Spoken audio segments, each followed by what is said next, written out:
우리는 매일 전쟁 속에서 살아가고 있습니다. 눈에 보이는 전쟁은 아닐지라도 눈에 보이지 않는 싸움은 일상에서 멈추질 않습니다. 자신의 형편과도 우리는 싸우고 있고요. 또 우리 마음 속에는 또 여러 가지 싸움이 일어납니다. 세상에 또 여러 가치관, 또 사고에 따른 이런 싸움도 있습니다. 또 특별히 자신이 가지고 있는 이 믿음에 대한 이 믿음 자체와도 우리는 싸웁니다. 지금 동계올 올림픽이 이탈리아에서 오늘까지 열리게 되는데요. 총 93개국이 참여해서 그 중에 우리나라도 참여를 해서 선수들이 아주 최선을 다해서 경기를 해주었습니다. 출전한 모든 선수들에게 정말 잘했고 수고했다는 이 아낌없는 박수를 보내드립니다. 이 올림픽도 하나의 이 싸움이라 말할 수 있습니다. 이 운동 경기를 보면 비슷한 장면을 우리가 보게 됩니다. 이 실력은 충분히 보이는데 이 결정적인 순간에 중요한 순간에 넘어지는 선수가 있습니다. 반면에 좀 실력은 뛰어나지 않고 또 기술이나 또 체력은 월등하지 않는데도 불구하고 끝까지 멈추지 않고 버티면 결국 이기는 선수도 보게 됩니다. 전문가들은 여기에 대해서 이렇게 말합니다. 승부는 기술이 아니라 기본과 중심이다라고 말입니다. 성도 여러분, 신앙도 마찬가지입니다. 얼마나 많은 말씀을 읽었느냐, 또 얼마나 오랫동안 교회를 다녔느냐, 이것보다도 더 중요한 것이 뭐냐면 바로 우리가 가지고 있는 믿음입니다. 이 무엇을 믿고 있느냐, 그 믿음이 누구에게 붙들려 있느냐, 이것이 중요한 것입니다. 오늘 본문 요한일서 5장 말씀을 보면 믿음에 대하여 분명히 선포합니다. 세상을 이기는 승리는 이것이니 우리의 믿음이니라.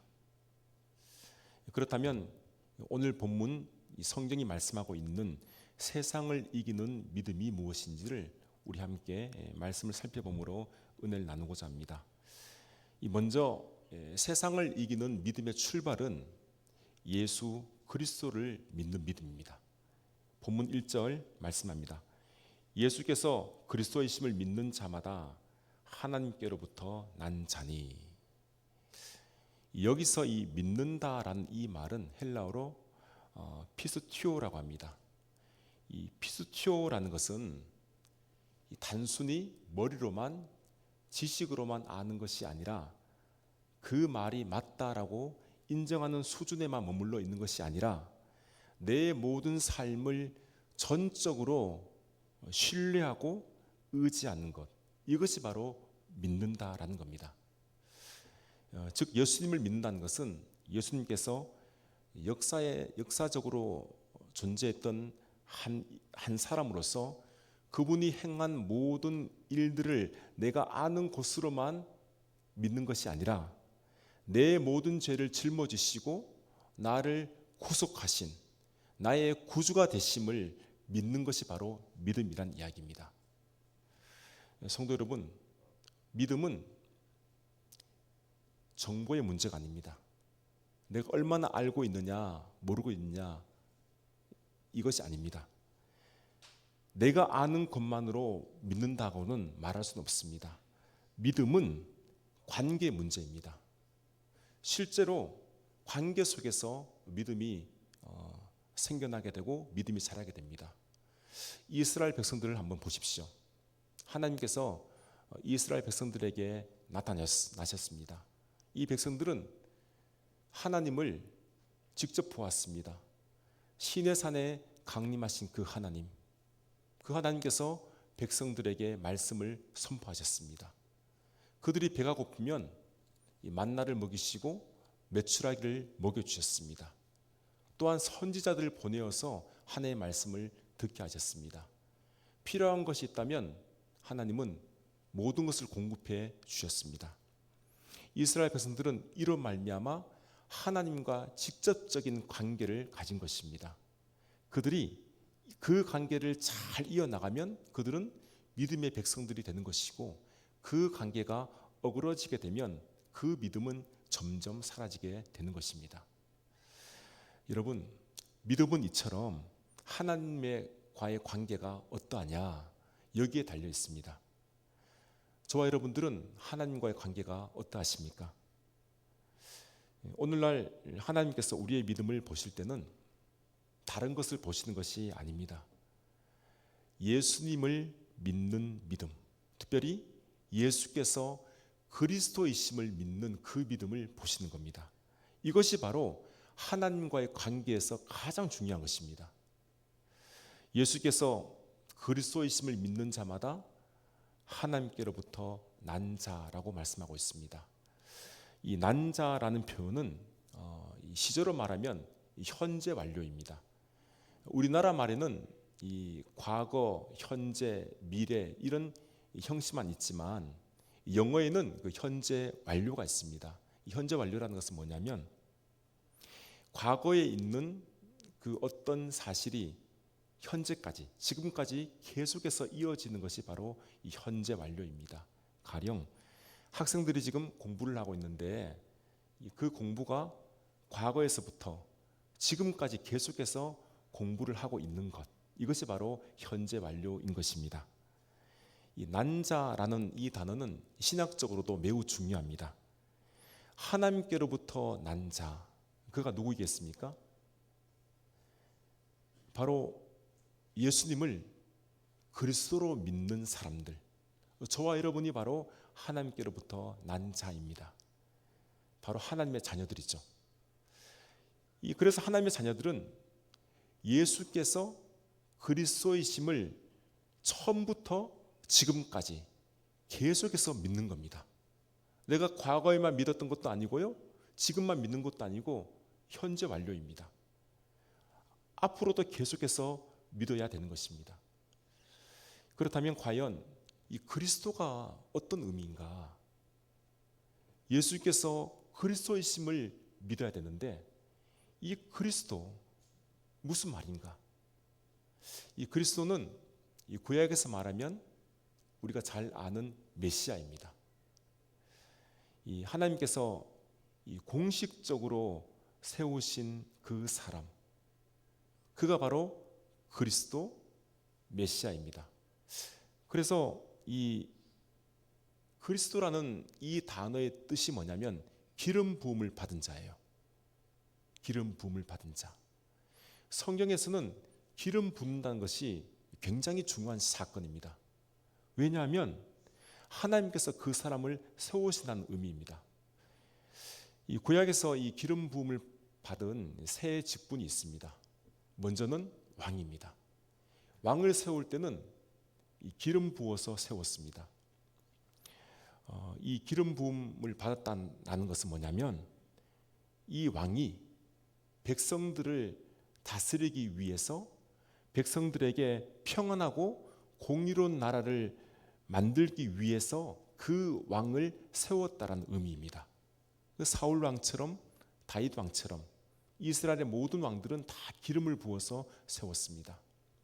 두 번째는 기름 부음 받는 사람은 이 제사장입니다. 이 아론과 같은 제사장을 세울 때는 하나님께서 기름을 부으셨어요.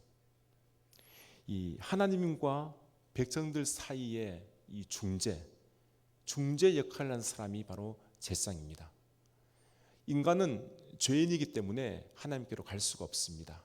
그런데 하나님께서 당신께로 올 수 있는 방법을 알려주셨는데 그것이 뭐냐면 짐승을 잡아서 하나님께 올려드리는 겁니다. 짐승을 잡는 그 역할을 누가 했는가 하면 바로 제사장이 했다는 이야기입니다. 그래서 제사장이 백성들이 하나님께로 나아갈 수 있는 그 길을 열어준 겁니다. 세 번째 기름을 부음 받은 사람은 이 선지자 또는 예언자입니다. 이사야와 같은 선지자, 엘리야와 같은 선지자가 기름 부음을 받았습니다. 이 선지자는 하나님의 말씀을 선포한 사람입니다.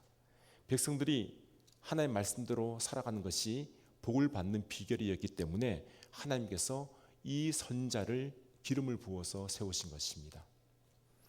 이 그리스도 메시아, 바로 이분께서 지금 세 직분, 왕과 제사장과 선지자, 이 역할을 모두 감당하셨다라는 것입니다. 예수님은 왕이십니다. 왕이신 그리스도예요. 모든 사람들을 다스리는 분입니다. 심지어는 죄와 사망까지도, 그리고 저 악한 사단의 권세도 예수님은 다스립니다. 온 우주 만물을 다스리시고 온 백성들에게 영광을 받으시는 분이 바로 왕이신 예수님입니다. 지금 우리는 그 왕을 섬기고 있습니다.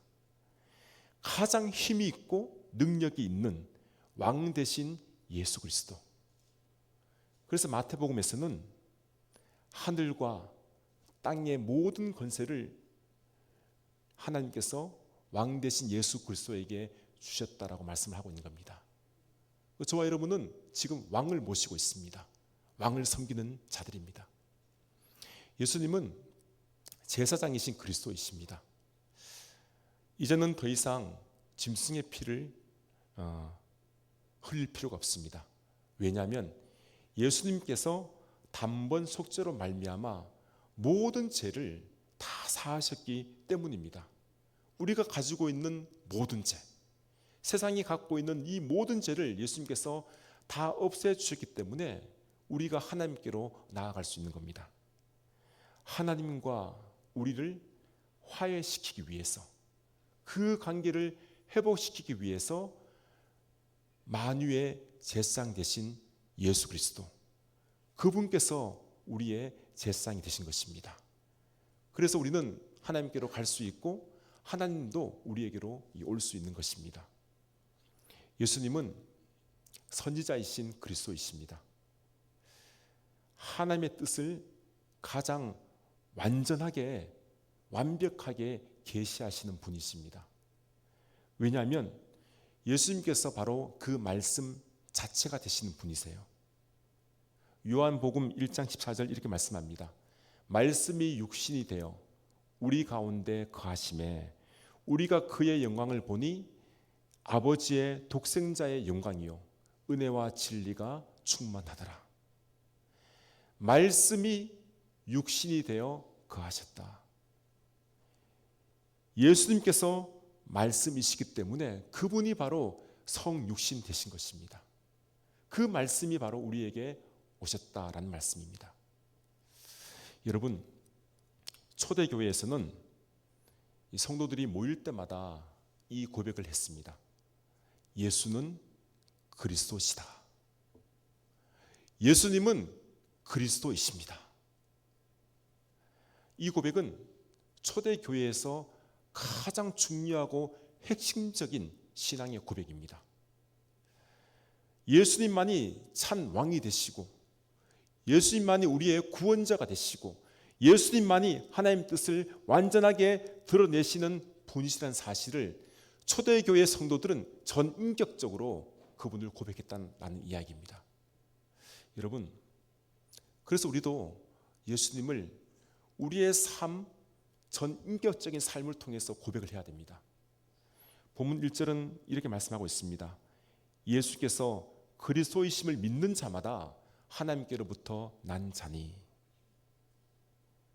성도 여러분, 그리스도를 믿는다는 것은 단지 내가 구원을 받았다라는 그 믿음만을 가지고 있는 것을 말하는 것이 아닙니다. 예수님께서 내 모든 것의 주인이 되심을 내가 고백하는 겁니다. 나의 왕이 되시고, 나의 제사장이 되시고, 나의 선지자가 되시는 그분, 그 예수님이 나의 모든 것이 되신다. 이것을 내가 고백하는 것이 믿는 것입니다. 이것은 내 인생의 모든 주도권을 내가 가지는 것이 아니라 우리 예수님께 드리는 겁니다. 예수님께서 나를 인도하시는 거예요. 나를 주도하시는 것입니다. 이것이 바로 믿음입니다. 저와 여러분이 이 믿음을 가지고 있어야 됩니다. 그래야만이 예수께서 그리스도이심을 믿는 자마다 하나님께 속한 자가 되는 겁니다. 반대로 말하면 예수께서 그리스도이심을 믿지 못하면 하나님께 속한 자가 아니란 이야기예요. 여러분, 예수님은 나의 그리스도이심을, 저와 여러분의 그리스도이심을 반드시 믿어야 됩니다. 그러면 저와 여러분이 하나님께로부터 난 자, 하나님의 자녀가 되었다라는 말씀입니다. 이 두 번째, 이 세상을 이기는 믿음은 뭐냐? 사랑으로 증명된다는 사실입니다. 1절 하반절 이하 이렇게 말씀합니다. 또한 낳으신 이를 사랑하는 자마다 그에게서 난 자를 사랑하시느니라. 우리가 하나님을 사랑하고 그의 계명들을 지킬 때 이로써 우리가 하나님의 자녀를 사랑하는 줄을 아느니라. 성도 여러분, 하나님을 사랑한다면 그 사랑이 형제 자매에게로 반드시 나아가야 됩니다. 그에게서 난 자를 사랑하느니라. 이 말씀은 뭐냐면 그에게서 난 자, 하나님에게서 난 자는 누구냐면 바로 우리와 같은 믿음을 가진 형제 자매들, 그들을 말하는 것입니다. 하나님은 우리 눈으로는 볼 수 없습니다. 그런데 우리 주변에 있는 형제 자매는 우리가 볼 수가 있습니다. 그래서 사도 요한이 분명히 말하는 것은 하나님을 너희가 사랑한다고 하면서 형제를 사랑하지 않는다면 그 믿음은 이미 왜곡된 믿음이다라는 것을 우리에게 알려주는 겁니다. 여기서 이 사랑을 아가파오라고 말합니다. 이 아가파오의 이 원형, 기본형은 우리가 잘 아는 대로 아가페입니다. 이 아가페는 이 감정에 따라 변하는 사랑이 아니에요. 다른 사람이 나를 사랑하기 때문에 내가 또 그 사람을 사랑하는 그런 사랑도 아닙니다. 이 사랑은 조건이 없는 사랑이죠. 또한 희생적인 사랑입니다. 이 사랑은 내가 손해를 봐도 그 손해를 감수하는 사랑입니다. 이해가 되지 않아도 이 사랑은 그 사람을 품는 사랑입니다. 하나님을 사랑한다고 말하면서 우리 눈에 보이는 이 형제 자매, 그들을 사랑하지 않는다면 그는 하나님을 사랑하지 않는 자다라는 것을 우리에게 알려주고 있습니다. 여러분, 본래 우리는 이 아가페의 사랑을 우리가 할 수 없는 자들이죠. 아무리 부모라 할지라도 자녀들에게 아가페의 사랑으로 사랑할 수는 없습니다. 아무리 그가 성인 군자라 할지라도 아가페의 사랑을 사람들에게 바로 드러낼 수는 없습니다. 그런데 하나님께서 그 아가페의 사랑을 우리에게 보여주셨습니다. 어디에서 보여주셨습니까? 바로 예수 그리스도의 그 십자가에서 그 사랑이 드러난 것입니다. 예수님께서 십자가에 달려 돌아가셨을 때 하나님의 그 사랑, 아가페의 사랑이 완성이 되신 것입니다. 여러분, 지금 우리는 어떤 사랑을 받았냐면 바로 하나님의 사랑, 그 아가페의 사랑을 받은 자들이에요. 내 안에 예수 그리스도의 십자가의 사랑이 있다는 이야기입니다. 내가 이 십자가의 사랑을 가지고 있다면 이것을 나 혼자 가지고 있는 것이 아니라 예수님께서 그 십자가의 사랑을 나타내신 것처럼 우리도 그 십자가의 사랑을 형제 자매에게 나타내어야 된다는 것을 우리에게 알려주는 겁니다. 이것이 바로 우리가 세상을 이길 수 있는 믿음이다라는 것을 말씀합니다. 세상을 이기는 믿음은 말씀드린 대로 말로만 또한 지식으로만 아는 것이 아니라 하나님과의 관계 안에서, 그리고 이 관계를 세상으로 나타낼 때, 세상의 관계로 이어나갈 때 이 믿음이 이루어지는 겁니다. 저와 여러분들은 이 관계를 이어나감으로 하나님의 그 사랑, 아가페의 사랑을 형제 자매에게 나타내어야 됩니다. 형제 자매를 하나님의 마음으로 우리가 사랑하게 될 때, 그때 비로소 우리는 세상을 이길 수 있는 그 믿음을 우리가 가졌다라고 말씀을 우리에게 하고 있는 것입니다. 세 번째 보면 세상을 이기는 믿음은 바로 이 계명들을 지키는 것입니다. 3절 말씀이죠. 하나님을 사랑하는 것은 이것이니 우리가 그의 계명들을 지키는 것이라. 그의 계명들은 무거운 것이 아니로다. 여러분, 왜 하나님의 말씀, 이 계명이 무겁게 느껴질까요? 대부분은 이 계명을 그냥 하나의 의무로 생각하기 때문입니다. 의무는 억지로 하게 되면 이게 짐이 됩니다.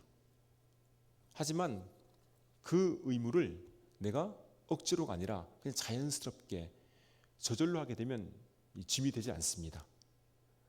하기 싫은데 막 하는 것, 또 남들이 보기 때문에 어쩔 수 없이 내가 해야 되는 것, 그것은 내게는 짐이에요. 무거운 짐입니다. 그러다 보면 자유의지가 아니라 오히려 강제가 되고 마음은 더 편하지 않습니다. 사도 요한은 분명히 말합니다. 하나님의 계명을 지키는 자는, 지키는 것은 짐이 아니다, 우리의 삶의 방향이라고 말씀하고 있는 겁니다. 여러분, 물고기는 이 물속에 사는 것을 힘들어하지 않습니다. 왜냐하면 이 물고기에게서 이 물속은 자기의 생명의 자리이기 때문입니다. 물이 좋은 것이죠.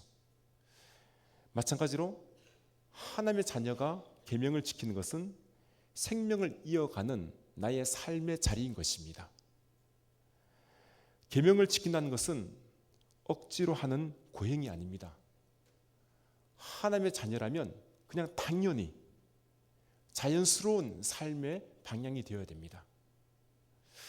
오늘 우리가 전교인 이 성도들이 함께 모여서 예배를 드리는데 우리 학생들이 있기 때문에 우리 학생들은 이런 경험을 아마 했을 겁니다. 저도 그런 경험이 있는데요. 뭔가 하면 내가 좋아하는 선생님이 있어요. 그 선생님을 만나게 되면 나도 모르게 그 선생님의 과목 점수는 좋은 점수를 받게 됩니다. 왜 그렇습니까? 내가 그 선생님 좋아하니까요. 선생님의 말도 좋아하고요, 표정도 좋고 행동도 좋고 그분의 모든 인격이 좋기 때문에 나도 그 선생님을 본받으려고 합니다. 너무 좋으니까 나도 모르게 그냥 그 과목은 더 열심히 해서 내가 좋은 성적을 받으려고 애를 쓰는 거죠. 그러면 점수가 좋아집니다. 그렇습니다. 우리가 하나님을 사랑한다면 하나님께서 좋아하시는 것을 우리도 하기 마련입니다. 당연히 해야 되는 것이죠. 하나님께서는 사랑하는 자녀들에게는 늘 말씀을 주셔요. 이 말씀이 바로 계명입니다. 이 말씀대로 살아가면 너희가 복을 받는다, 복을 받을 수밖에 없다는 사실을 우리에게 알려주는 겁니다. 그렇다면 하나님을 진정으로 사랑하는 자녀들이라면 그 하나님의 말씀을 내가 기쁨으로 받는 거예요. 순종할 때 그 말씀을 즐거이 하게 됩니다. 당연히 그렇게 할 수밖에 없습니다. 그렇기 때문에 그의 계명들, 우리에게 주시는 그 말씀들은 나에게는 무거운 짐이 아닌 것입니다. 성도 여러분, 하나님을 진정 사랑하십니까? 하나님을 정말 진정으로 사랑하십니까? 그러면 하나님의 계명을 나는 지킬 수밖에 없습니다. 당연히 지키는 거예요. 이 계명을 지킬 때 내 마음에 불편함이 있다면 내가 정말 하나님을 사랑하고 있는지를 돌아봐야 됩니다. 하나님을 누구보다도 그 무엇보다도 내가 내 마음을 다해서 사랑한다면 물론 인간이기 때문에 부족한 면은 있죠.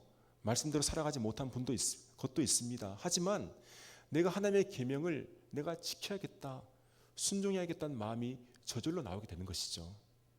그 사람이 진정 하나님을 사랑하는 것입니다.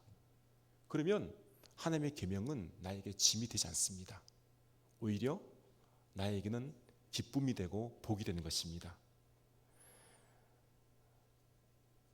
하나님의 계명을 지키게 되면요, 하나님께서 우리에게 선물을 주시는데 그 선물이 뭔가 하면 바로 너희가 세상을 이길 수 있는 믿음을 주시는 겁니다.